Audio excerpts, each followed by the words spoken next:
नमस्कार, आप देख रहे हैं रीवा दर्शन। मैं हूं उपेंद्र द्विवेदी। आइए जान लेते हैं क्या है आज की प्रमुख खबरें। रीवा कलेक्टर ने किया रीवा शहर का निरीक्षण। बिछिया अस्पताल परिसर की साफ सफाई समेत बरसात पूर्व नालों की सफाई के दिए निर्देश। अज्ञात लुटेरों ने बाईपास के समीप श्रमिक को उतारा मौत के घाट। रीवा सांसद के बयान को युवा कांग्रेस ने बताया महिला विरोधी। किया गया सद्बुद्धि यज्ञ। और जेपी सीमेंट कंपनी की मनमानी व तानाशाही के खिलाफ कलेक्टर को सौंपा गया ज्ञापन। इन खबरों को आगे हम विस्तार से देखते हैं।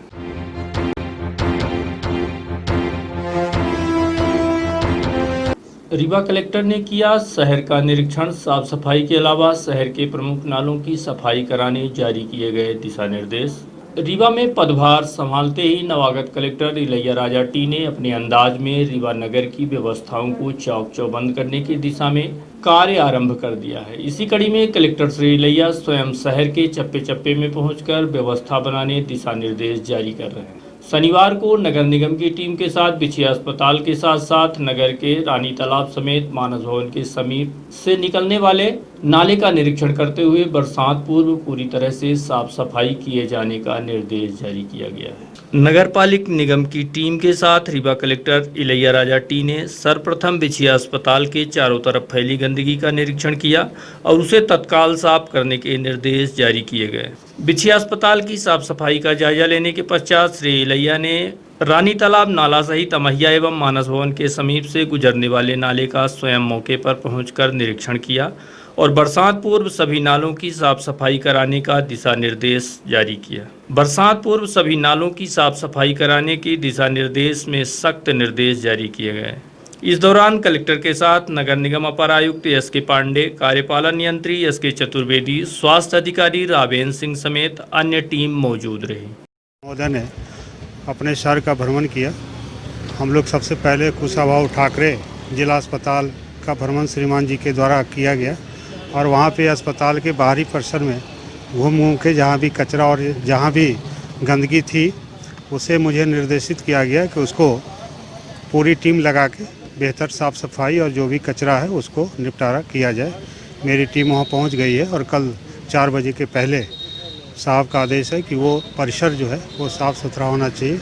इसके साथ ही कलेक्टर महोदय ने 1-2 नाला का निरीक्षण भी किया। वैसे पॉइंट जहाँ पे पानी का जल भराव होता है, जिसमें आपको मालूम होगा कि रानी तालाब का एक एरिया है, वहाँ पे जल भराव होता है। वहाँ की जो समस्याएं उनको उन्होंने देखा। साथ ही एक दूसरा नाला ये जो महत्वपूर्ण नाला ये है, निर्देश ये हैं कि हमारे शहर के जो भी बड़े नाला हैं जिसके कारण बाहर जल जमाव की समस्या होती है, उसे समय रहते हम लोग पूरी तरह से साफ रखें।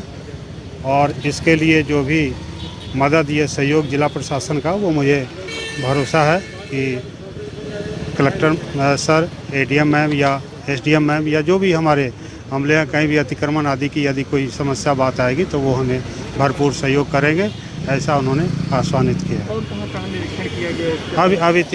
अभी है। और बताए जिला अस्पताल, कुशाभाऊ ठाकरे हॉस्पिटल, उसके बाद हम लोग गए थे वहाँ रानी तालाब के दोनों पार्ट, इधर का गेट और उधर का गेट रानी तालाब के अलावा और क्या व्यवस्था बनाने के निर्देश जारी? नहीं, अभी केवल 2 ही है। अभी ये है नाला नालियों की सफाई और जिला अस्पताल की साफ सफाई। लुटेरों ने मजदूर को उतार दिया मौत के घाट। चुराटा थाना क्षेत्र अंतर्गत दुआरी बाईपास के समीप बीती रात एक श्रमिक को लूट के इरादे से आए स्कूटी सवार युवकों ने बारी बारी से अपने साथियों को बुलाया और श्रमिक की हत्या कर दी। प्राप्त जानकारी के मुताबिक जिस व्यक्ति की हत्या की गई है उसका नाम अरबाज मोहम्मद बताया गया है, जो कि मुजफ्फरनगर का रहने वाला है, जो गढ़ में पेट्रोल पंप का शेड बनाकर सतना जा रहा था। इसी बीच बाईपास के समीप 2 स्कूटी सवार लोग मिले और ऑटो गाड़ी आदि की मदद की बात किए और वाहन भी मंगवाया। इस पूरी घटना के संबंध में विस्तार से जानकारी दी मृतक के दूसरे साथी नौमान अली खान ने। जी, हम वहाँ से सतना के लिए जा रहे थे, ऑटो में बैठे थे। ऑटो में 2 लड़के और बैठे थे, एक ऑटो वाला था, एक पीछे से एक्टिवा पे आया।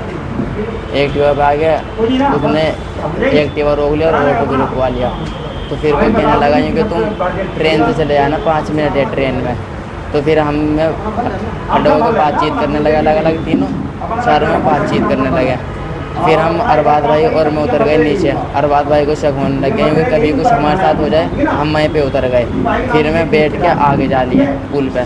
फिर हम जो है ना वहाँ पे अपना पुल पे लेके सारा सामान चला गए। फिर मैं और ऑटो घुमा के लाए। फिर मैं हमारे पास आए। फिर कहने लगे कि 1200 रुपये दे दो तो हम तुम्हें सतना छोड़ देंगे। हमने उनसे मना कर दिया, मैं कि हम नहीं जा रहे 1200 रुपये में। फिर वो एक लड़का था उनके साथ, वो झपटा झुपटी करने लगा उनसे, अरबाज भाई से। फिर अरबाज भाई को उन्होंने चाकू मार दिया। फिर अरबाज भाई ने मेरे से कहा कि नौमान भाग, क्योंकि मेरे चाकू लग गया। फिर मैं ऑटो के पीछे वो लेके फिर अरबाज भाई के पास गया। जिससे कि हम नीचे उतरे, अरबाज भाई एकदम वहीं पे गिर गए। फिर मैं भी नीचे लगा। फिर मैं जी ये 7 बजे हम सदन जा रहे थे, तो नाम तो पता नहीं मुझे, ये नहीं पता मुझे, बस सदन जा रहे थे। कहाँ के लिए चले? सर ये मालूम नहीं है मुझे, ये मैं सर को बता देता हूँ। उन्हें सर को उनकी बात करवा दी, जो हमारे पेट्रोल पंप पे मालिक थे उनकी बात करवाई थी। वहीं घटना के संबंध में नगर पुलिस अधीक्षक एस बघेल से बात की गई तो उन्होंने घटना की जानकारी देते हुए बताया कि अज्ञात आरोपियों के खिलाफ चुरहटा थाने में मामला दर्ज कर आरोपियों की तलाश की जा रही है। ये अरबाज खान और नौमान खान नाम के 2 नवयुवक जो हैं, ये मुजफ्फरपुर जिले के रहने वाले हैं और ये गढ़ में कोई माता पेट्रोल पंप है, वहाँ पे लोग काम करते थे। वहाँ का काम खत्म होने के बाद ये लोग पेट्रोल पंप के शेड बनाने का काम करते हैं। इसके बाद ये सतना में इनका कोई काम कहीं मिला हुआ था, सतना जाना चाहते थे। ये गढ़ से कोई छोटी गाड़ी जो मैजिक आती है, मैजिक में बैठ करके रीवा आए थे। रीवा में इटौरा बाईपास के पास ये मैजिक से उतर गए थे, क्योंकि मैजिक गाड़ी को रीवा जाना था। और वहाँ उतरने के बाद ये लोग कुछ देर पैदल चल रहे थे, दूसरे वाहन की तलाश में थे। उसी समय ऐसा बताया जाता है कि एक स्कूटी इनके पास आके रुकी, उसमें 2 लड़के थे। उन्होंने पूछा, भाई आपको लोग कहाँ जाना है? तो उन्होंने बताया कि हमको सतना जाना है। उन स्कूटी वालों ने फ़ोन करके एक ऑटो रिक्शा बुलवाया और ऑटो रिक्शे में क्या कुछ किराया भाड़ा तय हुआ और उसमें बैठ के ये बाईपास से सतना जा रहे थे। ये रास्ते में जो आपका बाईपास में दीपवाल स्कूल के सामने पुल के ऊपर वही स्कूटी वाले 2 लड़के फिर से आगे पीछे से आ गए। उन्होंने ऑटो रिक्शा रुकवाया। इस पर से इन दोनों युवकों को कुछ शंका हुई लड़कों के ऊपर, और शंका के कारण दोनों लड़के नीचे उतर गए। बोले हम आपके ऑटो में नहीं जाएंगे। तो नौमान के अनुसार, जैसा नौमान ने बताया है, इसी बात पर से जो है ऑटो वालों का इनका विवाद हो गया और उसी ऑटो वाले में से किसी व्यक्ति ने इनको चाकू मार दी, जो घायल होकर के वहीं पुल के ऊपर से नीचे भाग के आया, नीचे आके गिर पड़ा और इसे अस्पताल ले जाया गया, जहाँ उसको डॉक्टर द्वारा घोषित किया गया है। इस संबंध में थाना चुराटा में हत्या का अपराध पंजीबद्ध किया गया है। आगे विवेचना की कार्रवाई की जा रही है। अभी तक तो पहचान नहीं हो पाई है और अभी कहानी पूरी तरह से स्पष्ट नहीं हुई है। हम लोग कोशिश कर रहे हैं जल्दी ही इसका खुलासा किया जाए। रीवा सांसद के बयान को महिलाओं का अपमान बताते हुए युवा कांग्रेस ने किया सद्बुद्धि यज्ञ।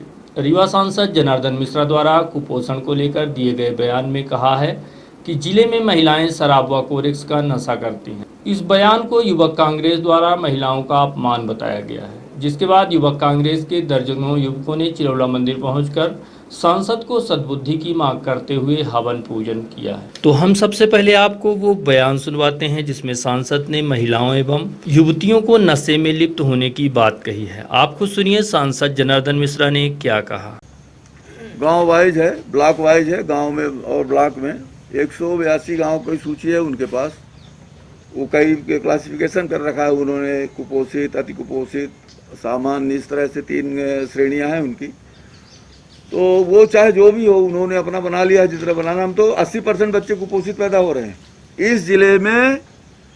80% बच्चे कुपोषित पैदा होते हैं। जो लोग ये समझते हैं ना कि मेरा बच्चा स्वस्थ है, सब ये कुपोषित बच्चे पैदा, 80% बच्चे पैदा कुपोषित हो रहे हैं। ये एक आश्चर्य है। क्यों पैदा हो रहे हैं? अब वो पता नहीं क्यों पैदा हो रहे हैं, लेकिन गवर्नमेंट का मतलब नहीं है इसमें कई चीजें हैं, केवल अकेले गवर्नमेंट का मामला नहीं है ये। अरे भैया, कुपोषण केवल सरकारी प्रयासों से दूर नहीं होगा। कुपोषण के कई कारण है, खान पान भी गड़बड़ी है। आप चाउमीन खाओगे और स्वस्थ बच्चे पैदा होगा, चाउमीन खाने से स्वस्थ बच्चा पैदा नहीं होगा।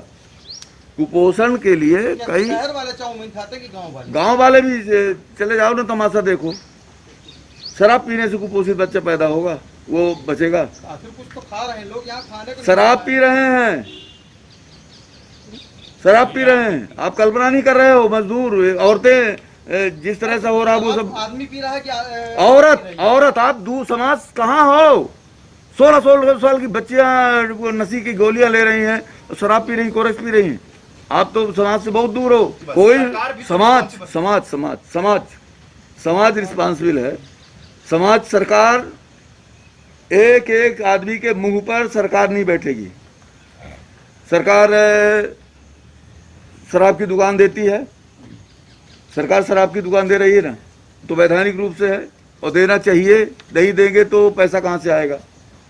मैं उसके पक्ष में हूँ कि शराब की दुकानें खुलें, शराब की बिक्री हो, मैं उसको बुरा भी नहीं मानता। वहीं सांसद के इस बयान के बाद विरोधियों ने इस बयान को महिलाओं का अपमान बताया है और सांसद के बेतुके बयान को दुर्भाग्यपूर्ण बताते हुए चिरौला मंदिर पहुंचकर सांसद की सद्बुद्धि के लिए हवन पूजन किया गया। कांग्रेस के साथियों ने सांसद जनार्दन मिश्रा जी, जो कि 2 बार सांसद रह चुके हैं, हमेशा बेतुके बयान देते रहते हैं, कभी महिलाओं को लेके, कभी बेटियों को लेके अभद्र टिप्पणी करते रहते हैं।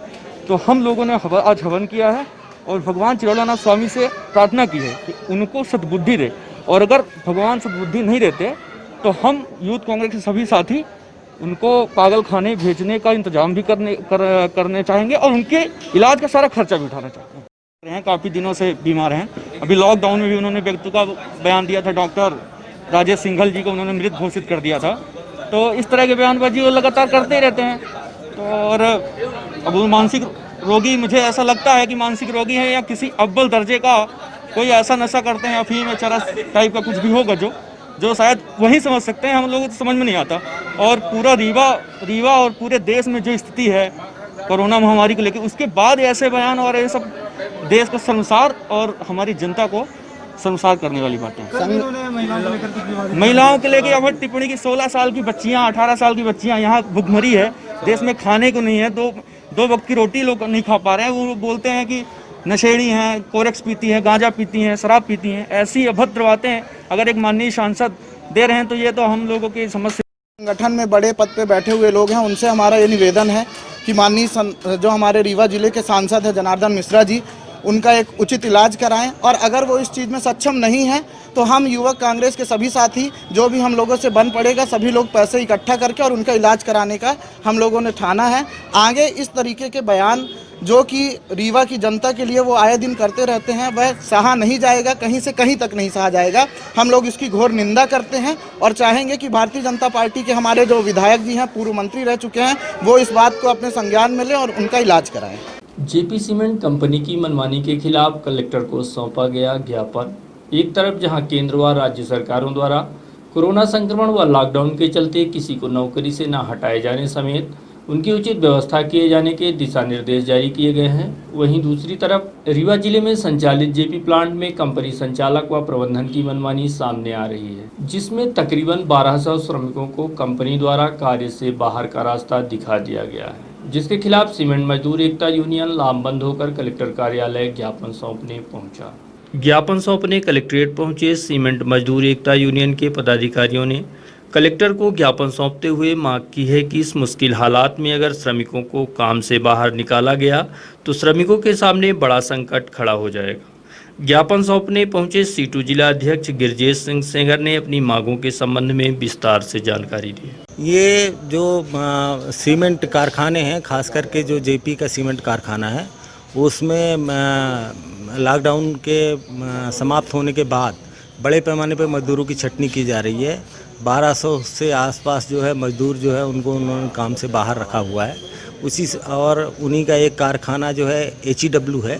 HEW में भी उन्होंने 100 से ज़्यादा मजदूरों को काम पे बाहर रखा, क्योंकि वहाँ पर मजदूर थोड़ा कम है। 200 के आसपास का कारखाना है, 50% तो वहाँ लिया हुआ है।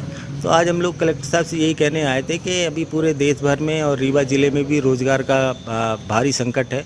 जिन्हें रोज़गार मिला हुआ था पिछले 30 सालों से, उस रोज़गार को किसी तरीके से वो सुरक्षित करने में पहल करें। उसके लिए प्रयास करें कि जिन लोगों को पहले से कारखानों में काम मिला हुआ था, वो कारखानों में उसी तरीके से काम पे उनको रखा जाए। जेपी प्रबंधन लगातार जो है वो मजदूरों की छटनी करने की कोशिश कर रहा है। तो आज हम लोगों ने कलेक्टर साहब से मिलकर आग्रह किया है कि इस छटनी को रुकवाएं, नहीं तो मजदूर आने वाले समय में जो है किसी बड़े आंदोलन के रूप में जाएगा, जो प्रशासन के लिए भी ठीक नहीं होगा। हम नहीं चाहते कि ऐसी परिस्थिति में किसी भी तरीके की ऐसी स्थिति बने कि जो कानून व्यवस्था के लिए भी उचित नहीं हो। इसलिए बातचीत के माध्यम से हम लोगों ने कलेक्टर साहब को आज कन्विंस किया है कि इस संकट को वो पहल करें। कलेक्टर साहब ने आज कहा है कि हम प्रबंधन के लोगों को भी बुलाएंगे। हमारी बात को उन्होंने बहुत ही गंभीरता से लिया है। बोले कि ये तो कतई उचित नहीं है कि जिन्हें काम पर लिया गया था उनको काम से बाहर किया जाए। कलेक्टर साहब ने तो यहाँ तक कहा कि हमारी तो ये कोशिश है कि जो अप्रवासी लोग आ रहे हैं उनको भी रोज़गार मिले, पर यहाँ तो अलग तरीके की परिस्थिति है। जिन्हें काम मिला हुआ था उनका भी काम रोज़गार संकट में है। तो ऐसी स्थिति में मैं जो है प्रबंधन को बुलाकर, आप लोगों को भी बुलाकर मीटिंग करवाऊंगा और मीटिंग करके जो है जो उचित रास्ता होगा, जो वैधानिक रास्ता होगा, आपके रोज़गार की सुरक्षा करेंगे। इसी संबंध में हम लोगों की बात हुई। गिरिजेश सिंगर, CI2 जिलाध्यक्ष। राष्ट्रीय स्वयंसेवक संघ केशव भारती संगठन द्वारा आयोजित की गई रक्तदान शिविर। रक्तदान शिविर का आयोजन कुशाभाऊ ठाकरे स्मृति जिला चिकित्सालय में आयोजित किया गया। इस दौरान पीड़ित मानवता की सेवा में संगठन के पदाधिकारियों द्वारा रक्तदान किया गया। इस दौरान संगठन पदाधिकारियों ने शिविर में बढ़ चढ़कर हिस्सा लिया और तकरीबन 20 यूनिट ब्लड संगठन के पदाधिकारियों व सदस्यों द्वारा दिया गया। रक्तदान शिविर का आयोजन कोरोना महामारी को मद्देनजर रखते हुए पीड़ित और जरूरतमंदों की सेवा के लिए किया गया। इस दौरान प्रमुख रूप से परिवर्तन पटेल, नितिन श्रीवास्तव, अनिल पटेल, आशुतोष द्विवेदी, विवेक गुप्ता सहित अन्य पदाधिकारियों ने रक्तदान में भाग लिया। गणेश कुमार गुप्ता नाम है। आज रक्तदान शिविर का हमारे केशव सेवा भारती और राष्ट्रीय स्वयंसेवक संघ द्वारा ऐसा आह्वान किया गया था हम लोग के नगर में कि सब लोग रक्त करें। तो लगभग 14-15 से अभी और भी लोग आ रहे हैं रक्तदान करने और हम लोग भी रक्तदान कर रहे हैं। अभी मैं रक्तदान करके आया हूँ, बहुत अच्छा लगा।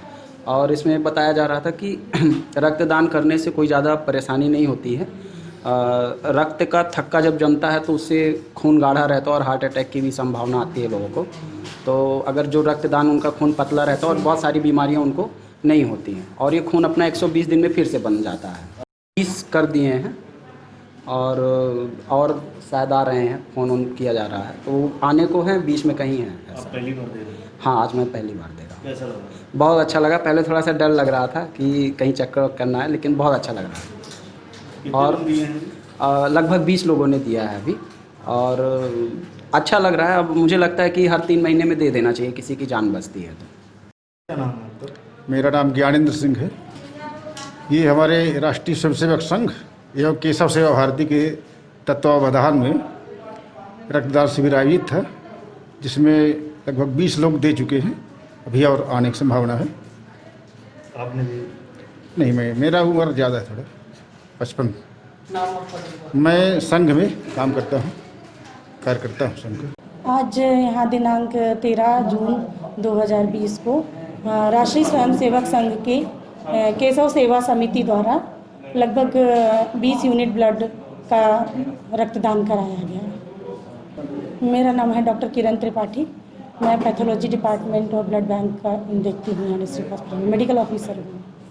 मजदूरी के पैसे मांगने गए 2 लोगों पर शातिर अपराधियों ने किया चाकू से हमला। मामला बिछिया थाना क्षेत्र अंतर्गत बैसा गांव का है, जहां मजदूरी का पैसा मांगने पर शातिर अपराधी पांडा द्वारा अपने साथियों के साथ दोनों युवकों पर चाकू से जानलेवा हमला कर दिया गया। इस घटना में दोनों श्रमिक घायल हो गए हैं और गंभीर चोटें भी आई। बैसा गांव में बीती रात उस समय अफरा तफरी का माहौल निर्मित हो गया जब एसी बनाने के बाद दुर्गेश विश्वकर्मा अपने साथी मकसूद के साथ पैसा लेने गया था, जहां पांडा ने पैसा तो नहीं दिया बल्कि अपने साथी बादल पांडे, रत्नेश पांडे, श्याम पांडे व हर्षवर्धन के साथ मिलकर जमकर मारपीट की गई। इस घटना में दुर्गेश का एक पैर भी टूट गया है। पीड़ित घायल के मुताबिक पांडा शातिर अपराधी है जो गांजा, शराब और नशीली कप सिरप का व्यापार करता है। ये कौन मारा है? हमको पंजा मारा है। पंजा के साथ 3 लोग और थे। काहे के लिए मारा है? पैसा लेने गए थे तो उसी ने मारने लगा हमको। किस बात का पैसा? हमारा पैसा उधार लिया था हमसे, एक दोस्त घर के पास, वो दिलवाया था तो उसी का पैसा मांगने अपना गया था। ये पंडा कौन है? ये बैसा गाँव में है, ये गांजा बेचता है सब। ये हम लोग 2 लोग गए थे सर। कौन? हम और मकसूद। उसके भी सर में पूरा फटा है सर। वो उसको घर ले गए हैं, छुट्टी कर दिए थे उसको टाँका लगाने के बाद। मेरा दुर्गेश विश्वकर्मा नाम। थाने में नहीं हुई है सर, यहाँ आए थे लीक उक के चले गए। ये हम 8 बजे गए थे, हमको ऐसे ही 8 से 9 के बीच की घटना है। ये थे पंजा था एक, और एक श्याम जी और बादल और रत्नेश, 4 लोग। पंजा कहते हैं उसको। दुर्गेश विश्वकर्मा छोटा भाई है सर। इसको पंडा मारा है, बादल पांडे, रत्नेश पांडे, श्याम जी, श्याम पांडे। ये एसी का काम करता है, वहाँ पैसा लेने गया था 6 बजे। फिर वहाँ से फ़ोन आया मकसूद खान के 1 बजे रात में कि इन लोग को मार के मेक दिए। तो हम लोग गए थे पड़े पंडा के घर के पास, पड़े मिला भाई हमारा। फिर 100 नंबर में लेके आए तो 100 नंबर रिपोर्ट कुछ नहीं लिखी, यहाँ डायरेक्ट हॉस्पिटल में छोड़ के चले गए। यहाँ एक सर आए थे, कोई ठाकुर साहब, एक स्टार हैं, वो लिखे और चले गए। ये कोरेस और गांजे के तस्कर है सर इन लोग, बैसा के। इनके बहुत आपराधिक मामले भी हैं। रजनीश विश्वकर्मा। घटना के संबंध में नगर पुलिस अधीक्षक SS बघेल से बात की गई तो उन्होंने बताया कि विगत 11 जून को दोनों पक्षों के बीच कुछ मारपीट की बातें सामने आई हैं, जिनके खिलाफ बिछिया थाने में अपराध दर्ज कर कार्यवाही की जा रही है। ये ऐसी जानकारी दी गई है, ऐसी रिपोर्ट दर्ज कराई गई है कि ये एक गोलू विश्वकर्मा नाम का एक लड़का है, गोलू तिवारी नाम का लड़का है। इनके बीच 11 तारीख को कुछ वाद विवाद हो गया था। तो कल रात्रि में 9:30 बजे करीब इनकी मुलाकात हो गई। उस मुलाकात के दौरान गोलू तिवारी ने अपने साथियों चंद्रभान, लाला, पेंट वाला आदि के साथ में मिल करके और गोलू विश्वकर्मा, जिसका नाम गौरव विश्वकर्मा भी है, उसके साथ कल मारपीट कृष्णा नगर में की है। और गौरव विश्वकर्मा को जब ये लोग मार रहे थे तो भाग करके प्रेमलाल विश्वकर्मा के घर में घुसा। प्रेमलाल विश्वकर्मा के साथ भी इन्होंने मारपीट की है। गौरव विश्वकर्मा के सिर में चोटें आई हैं, जिसको अस्पताल में भर्ती कराया गया है। इस संबंध में थाना बिछिया में अपराध दर्ज किया गया है और विवेचना की जा रही है। ये गौरव विश्वकर्मा तो कहना है कि उसके सिर में तलवार मारी गई है, अभी मेडिकल रिपोर्ट मिली नहीं है। ट्रक ट्रांसपोर्ट एसोसिएशन की मांग, लॉकडाउन के कारण गाड़ियां खड़ी रही इसलिए टैक्स माफ हो। इसी संबंध में गत शुक्रवार की शाम ट्रक ट्रांसपोर्ट एसोसिएशन द्वारा एक पत्रकार वार्ता आयोजित की गई, जिसके माध्यम से ट्रक ट्रांसपोर्ट एसोसिएशन द्वारा अपनी समस्याओं के संबंध में मीडिया को अवगत कराया गया। आज ये हम लोग जो बैठक कर रहे हैं, ये हमारे आज करीबन 2 महीने जो अपने यहाँ ट्रक खड़े थे, अपन 22 तारीख से खड़े हो गए हैं। आज करीबन 22 के बाद 22 चले, 2.5 महीने लगातार। तो मैं ये शासन से मांग करूँगा कि सबसे पहले तो टैक्स का जो प्रोविज़न है उसको टैक्स ख़त्म किया जाए। और आप लोगों के माध्यम से मैं सोचूंगा, मैं ये चाहूँगा कि सरकार इस ओर ज़्यादा ध्यान दे, क्योंकि मोटर मालिक बहुत परेशान हैं। जो भी ट्रक ऑनर्स हैं वो इतने परेशान हो चुके हैं कि सिर्फ आत्महत्या नहीं किया है किसी ने, बाकी पूर्ण रूप से टूट चुका है, घर उनका बर्बाद हो चुका है। तो मैं उसके लिए आप लोगों से चाहूँगा कि इस चीज़ को आप लोग थोड़ा मीडिया के माध्यम से सरकार तक हमारी बात को पहुँचाएँ, और जिससे हमारे यहाँ कुछ ट्रक ऑनर्स को फ़ायदा हो, राहत। और हाँ, और इसके बाद राजस्थान में कुछ MI वाला भी जो है, MI तो दी जाए, लेकिन टैक्स जो उसमें वो लगेगा ब्याज का है, वो माफ़ किया जाए। इतना हम लोगों का वो है कि कर दिया जाए। और क्या बोले शासन को ज्ञापन सौंपा? हाँ, पहले हम लोगों ने सौंपा था जब बंद हुआ था ये। उसके बाद अब कल अपन फिर देंगे, कलेक्टर साहब को ज्ञापन सौंपेंगे इसके बारे में जी। और कुछ हमारे पूर्व में जो हमारे इसमें ट्रांसपोर्ट में वो थे, पदाधिकारी थे पहले, उनका कुछ पहले रहा होगा, कहीं RTO में कुछ रहा होगा, ऐसा प्रतीत होता है। क्योंकि वो मीडिया के माध्यम से भ्रम फैला रहे हैं कि वहाँ कहीं हनुमाना बॉर्डर में, तो कहीं चाकघाट बॉर्डर में, तो कहीं रीवा RTO में RTO द्वारा लूट मचाई गई है। ऐसा कुछ हमको प्रतीत होता नहीं है, क्योंकि हमने तो हर जगह नंबर दे रखा है कि अगर आपको कोई RTO का पदाधिकारी या कोई भी आप लोगों को परेशान करता है तो आप हमें सूचित करें। और आने वाले समय में भी मैं ये चाहूँगा कि जो भी ट्रक ऑनर्स हों, अगर उनको किसी प्रकार की कोई दिक्कत होती है तो वो हमारे मोबाइल में बाकायदे बात कर सकते हैं, और कोई भी दिक्कत आती है तो उसका मैं समाधान करूँगा। रही बात RTO की, तो RTO साहब ने शायद इस आपके लॉकडाउन में बड़ी अच्छी मदद की। हर आदमी के लिए गाड़ी उपलब्ध कराना, रात रात तक उन्होंने जाग के रेलवे स्टेशन में खड़े होकर उन्होंने गाड़ियाँ उपलब्ध कराई। मैं उनको धन्यवाद देता हूँ कि अच्छा काम किया है।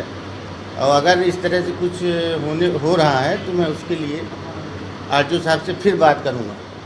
जबकि अभी हमको हनुमाना बॉर्डर से या किसी भी बॉर्डर से ऐसी सूचना किसी ट्रक ऑनर्स ने नहीं दी है। लेकिन अगर पेपर के माध्यम से हमने देखा था, कुछ लोगों ने बताया कि पेपर में ऐसा ऐसा लिखा है, कुछ पदाधिकारी पुराने थे उन्होंने दिया है, तो मैं उसके बारे में आरटीओ साहब से बात करता हूँ। हाँ, खंडन भी करता हूँ। और आरटीओ साहब से मैं उस तरह की चर्चा भी किया था कि क्या ऐसा है, तो उन्होंने बताया पूर्ण रूप से कहीं सही नहीं है। कुछ लोग दलालों के माध्यम से उनके पास पहुंचते हैं कि ये कर दीजिए, वो कर दीजिए। अगर वो मना कर देते हैं तो वो भ्रमित करने लगते हैं कि हमसे पैसा लेते हैं, गाड़ी वालों से पैसा लेते हैं, ये करते हैं, वो करते हैं, जबकि ऐसा कुछ है नहीं। हाँ, हम लोगों ने तो उनको अपने संगठन से हटा ही दिया है, क्योंकि हटाने के ही कारण उन्होंने ये सोचा कि कहीं ऐसे पेपर ऊपर में छपवा लें कुछ इस तरह से। निश्चित तौर पर आने वाले समय में उनके ऊपर कार्रवाई करनी है।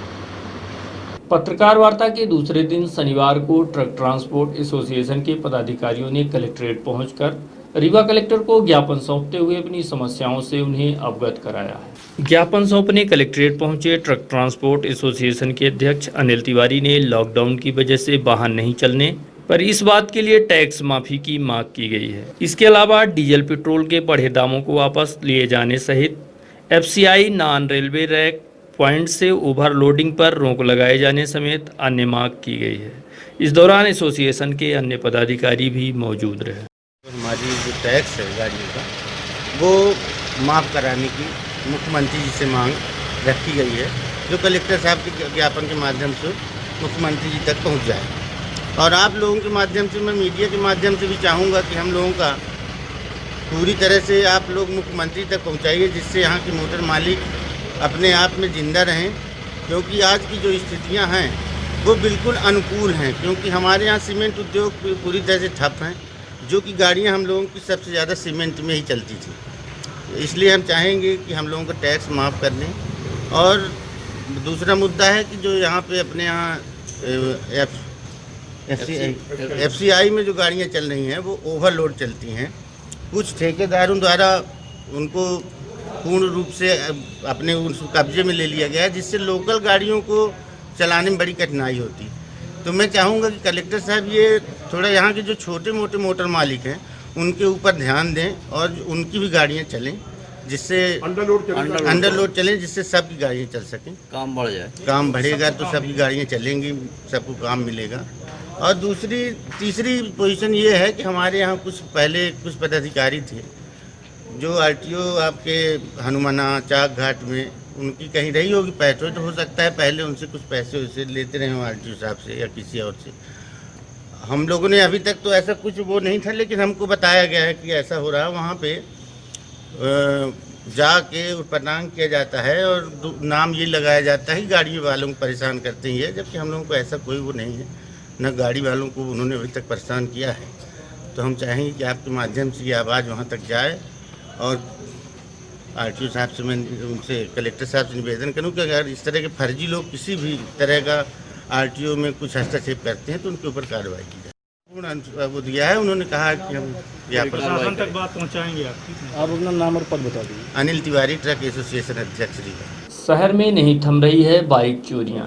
यह मामला सिविल लाइन थाना क्षेत्र अंतर्गत शिल्पी प्लाजा के समीप पुलिस चौकी के पास का है, जहां 11 जून की शाम तकरीबन 4 बजे एक बाइक चोर द्वारा पार कर दी गई, जिसका सीसीटीवी फुटेज भी सामने आ चुका है, जिसमें साफ दिखता है कि बाइक चोर बाइक लेकर मौके से भाग रहा। चुरहटा थाना अंतर्गत अमवा निवासी विकास शुक्ला द्वारा घटना की रिपोर्ट सिविल लाइन थाने में दर्ज कराई गई है। चोरी हुई बाइक का नंबर है MP 17 MH 5920, जिसका कलर काला बताया गया है। बाइक मालिक के मुताबिक उसने बाइक खड़ी कर कुछ काम के लिए वहां से बाजार में गया। वहां से आधे घंटे बाद लौट कर देखा तो बाइक गायब थी, जिसकी जानकारी पुलिस को दी गई।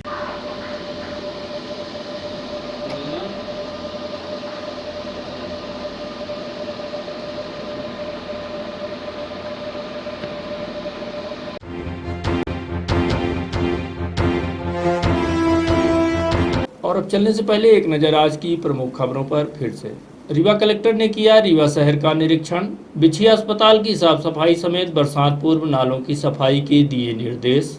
अज्ञात लुटेरों ने बाईपास के समीप श्रमिक को उतारा मौत के घाट। रीवा सांसद के बयान को युवा कांग्रेस ने बताया महिला विरोधी, किया गया सद्बुद्धि यज्ञ। और जेपी सीमेंट कंपनी की मनमानी व तानाशाही के खिलाफ कलेक्टर को सौंपा गया ज्ञापन। तो ये थी आज की प्रमुख खबरें। देखते रहिए रीवा दर्शन, दीजिए हमें इजाजत। नमस्कार।